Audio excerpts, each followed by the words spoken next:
Story 56, Deployment and Betrayal. Before my deployment to Afghanistan, I proposed to Ashley, my girlfriend of several years. She accepted without any hesitation, and we announced our engagement to friends and family. We had only a few days before I shipped out, but the time was enough to finalize plans and say our goodbyes. With my personal life seemingly in order, I left, believing everything would remain steady while I was gone. In Afghanistan, my unit quickly fell into the routines of military life, training, maintaining force readiness, and supporting ongoing operations. Although much of our time involved waiting and preparation, there were occasional bursts of high stress. During these moments, Ashley's letters and care packages provided a welcome distraction. She would send small items I couldn't get overseas, along with handwritten notes that I valued more than emails. It was comforting to know she was thinking of me. We communicated regularly through calls and emails, although as time passed, her messages began to change. Around the fourth month, Ashley sounded increasingly frustrated that I wasn't coming home soon. Her emails became less frequent and lacked the warmth they once had. This shift was subtle at first but became more pronounced as the deployment stretched beyond 6 months. What was initially planned as a half-year mission extended to nearly 9 months, and the strain on our relationship grew with each passing week. 6 months into my deployment, I received a letter from Ashley that was different from the others. It contained several pages explaining that she needed time to reflect on our relationship. The letter implied that my absence made her question whether she wanted to continue. What shocked me most was the tone. Ashley seemed to believe that my deployment was a personal choice rather than a duty. I was left feeling blindsided and emotionally drained, unable to make sense of her sudden doubts while still trying to perform my responsibilities in a combat zone. My friends noticed my change in mood. They offered support, as many of them had experienced similar situations. Breakups and divorces were common during deployments. Despite their efforts to lift my spirits, the letter weighed heavily on me for the remainder of the tour. Contact with her fell off significantly and I only got occasional emails. When I finally returned home, my parents were ecstatic to see me. My mother cried throughout most of our reunion, while my dad offered the steady support you'd expect. Although I hoped Ashley would be waiting for me, friends warned me that she had been seen with another guy around town. I initially brushed off the rumors, unwilling to believe them. Looking back, it was probably my ego getting in the way of common sense. As far as I knew, Ashley and I might have problems, but we were still engaged. That being said, I did have my doubts when she ignored my texts and never picked up my calls. 2 days after arriving home, I met up with Mike, my closest friend from high school, to catch a movie at the mall. As we stood in the theater lobby, I spotted Ashley standing in line with another guy.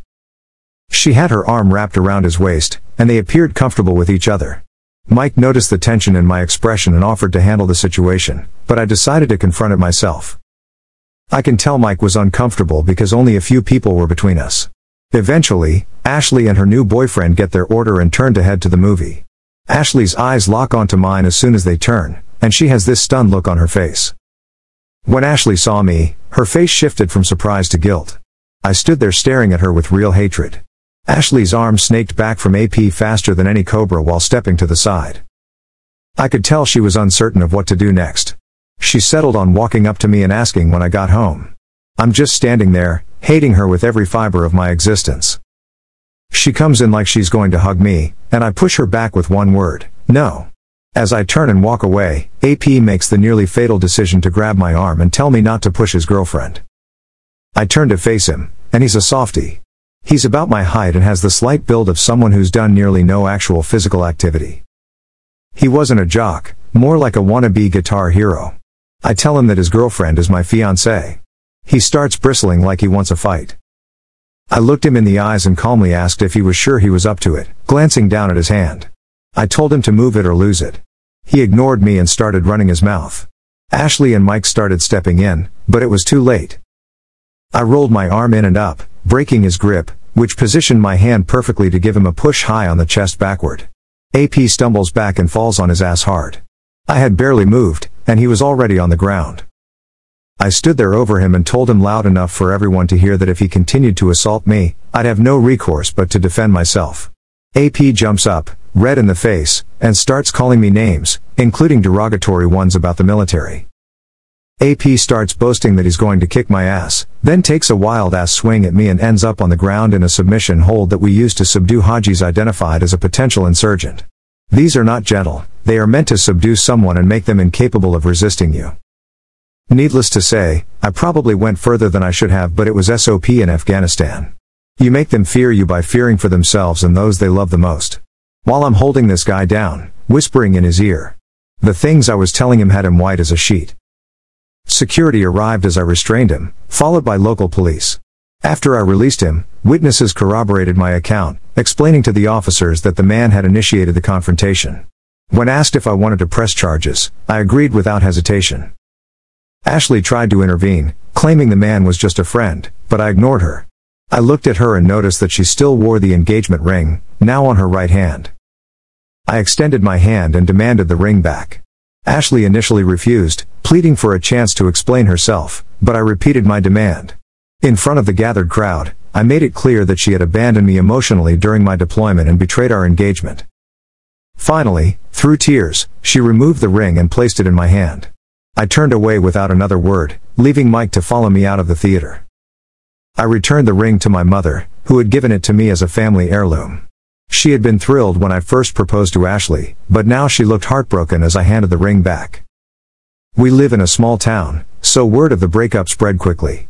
Ashley became a social outcast as mutual friends distanced themselves from her.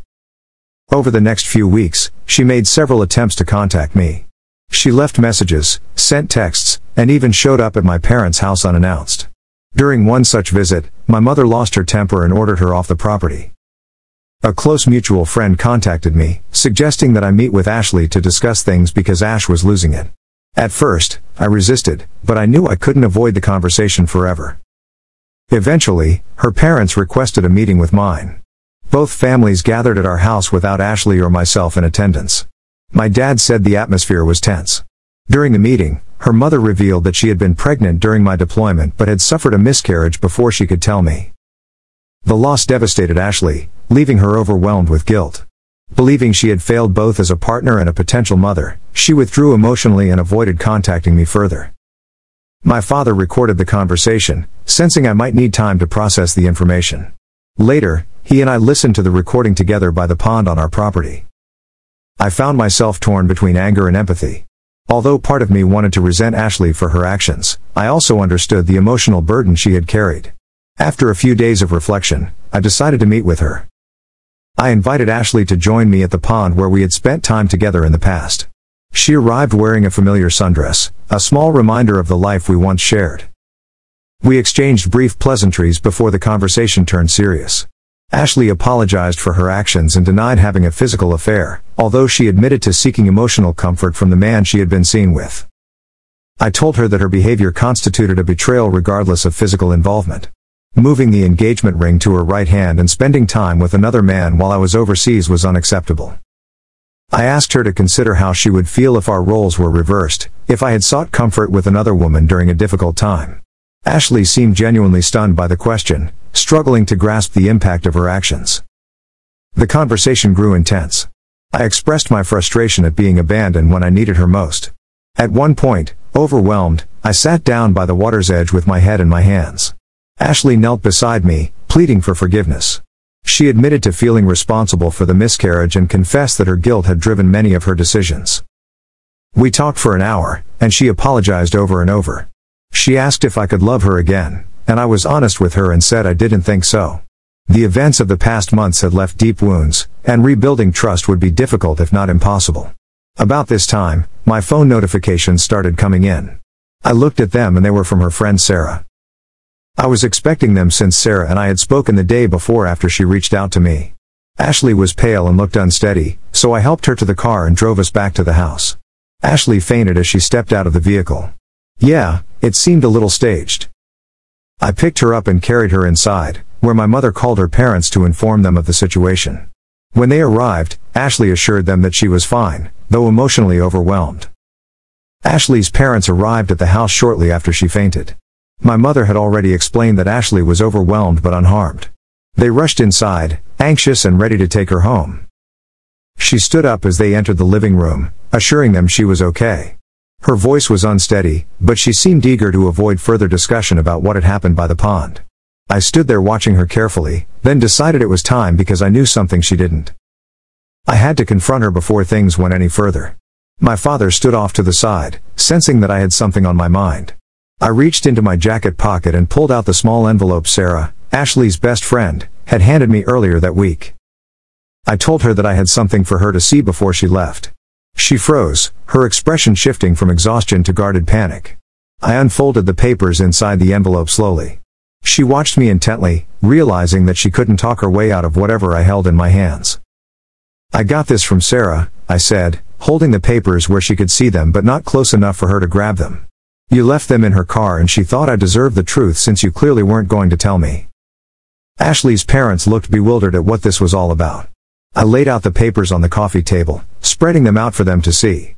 It was the paperwork that Ashley had left in Sarah's car from when she went to the Planned Parenthood clinic for the abortion. The room fell into stunned silence. Ashley's mother's hand flew to her mouth, and her father's face darkened with anger and confusion. Ashley took a step back as if the words had struck her physically. I just looked her straight in the eyes and told her that she never had a miscarriage, she had an abortion. And by the date of the procedure and the estimated number of weeks along, she had gotten pregnant after I had been deployed. She stood there looking between me and the paperwork and whispered something like, "No, that's not true." I told her it was exactly what happened, in my calmest voice. I tapped the papers. I pulled out my phone, opened the conversation with Sarah, and showed her the screenshots of the two of them discussing the pregnancy. I ended up shouting at her, "You were pregnant, and it wasn't my child. You decided to terminate the pregnancy to cover up your affair." Ashley started panicking, tears welling in her eyes, claiming she made a terrible mistake and didn't know what to do.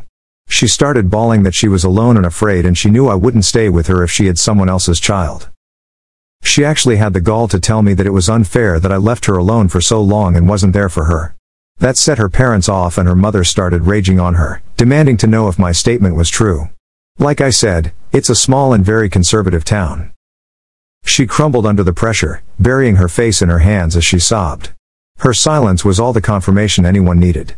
Her parents stood motionless, processing the betrayal their daughter had unleashed on me and our families. I told her that I could understand making mistakes, but lying to me and everyone else about what happened, letting me believe that we lost a child together when it was never mine? That's something I couldn't forgive. At this point, she tried to hug me, completely broken down, crying about how scared she was, sobbing that she thought that I would hate her if she told me. I simply told her that she was right. I looked her in the eyes and without hesitation, said, "I despise you."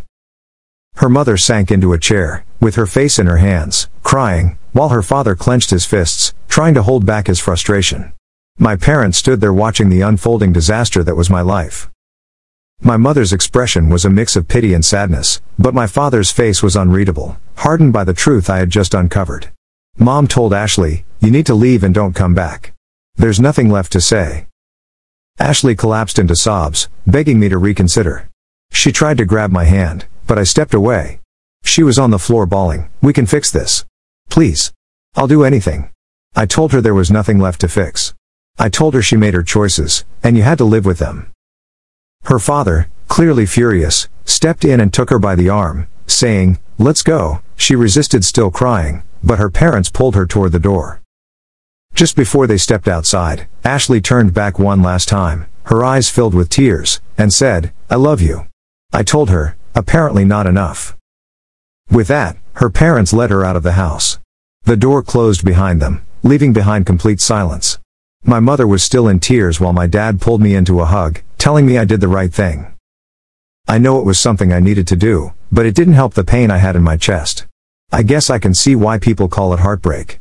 There wasn't any relief in exposing her lies, only the finality of knowing that the life I had imagined with her would never happen and that effing sucked. Over the next couple of years, Ashley repeatedly tried to reconnect. She sent letters, texts, and emails, each expressing regret and begging for forgiveness. I ignored them all, deleting them without reading most of them. Occasionally, she showed up in town where I was or tried to catch me after work, but I made it clear that I wanted no part of her life. Friends kept their distance from her, and her social standing in our small town never recovered. Sarah, the friend who had given me the evidence, reached out once to apologize for not coming forward sooner. She admitted that guilt had eaten away at her, knowing Ashley had lied about something so significant. I told her not to worry because she did tell me, and it no longer mattered. Even after all that time, Ashley continued trying to reach me. Some attempts were more desperate than others, long, emotional letters and voice messages in which she sobbed into the phone. There was even an unexpected visit to my parents' house. Each time, she was turned away. My mother, sympathetic because she once cared for Ashley, told her that forgiveness wasn't something she could force. Betrayal is a shitty thing to have to live with. You never seem to get over it. Even to this day, it takes me more time to get close to people. It feels like scars that never fade. I've had to learn to live with mine. I only post new and unique content. Please like and subscribe.